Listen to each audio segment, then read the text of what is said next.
anh nói một chân có ta chỉ có dùng à rồi cao mình thấy lên cao nó có từ sao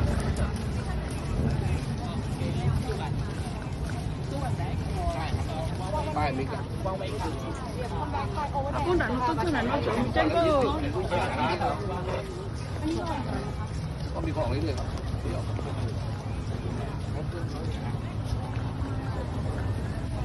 bà bé nó không sụp bùa bé uống nó theo chỗ chỉ nhắc đi lâu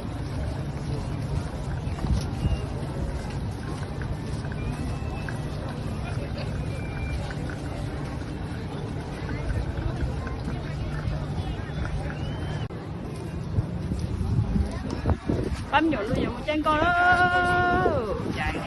bấm nhọn nó là toàn đúng conของnó xem cái đó thì xìa nó bấm nhọn nó đó bấm nhọn món mày cà nó nè cho phá tầm nó nè có chân con cũng nè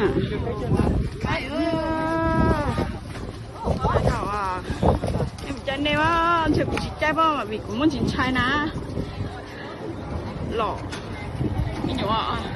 à, dùng đây dùng chất nhiệt, như đó vẫn chỉ tú rồi chơi,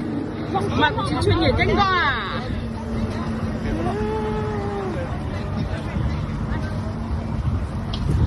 bác không nom chân con ơi,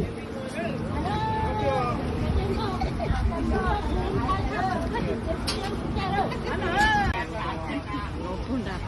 thầy giàu bây giờ tới đây dùng đi nó dùng chân có lo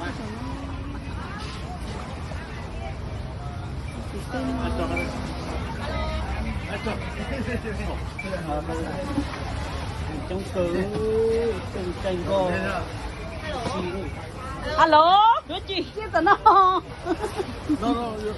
vẫn lo có cho nó chỉ là to tiểu chân co là sát tiểu bắn nhiều nhé nè rồi nãy giờ muốn chân co rồi nãy giờ muốn chân co rồi hả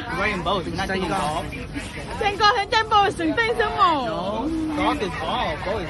con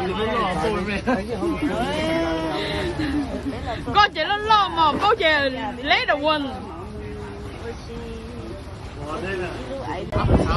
con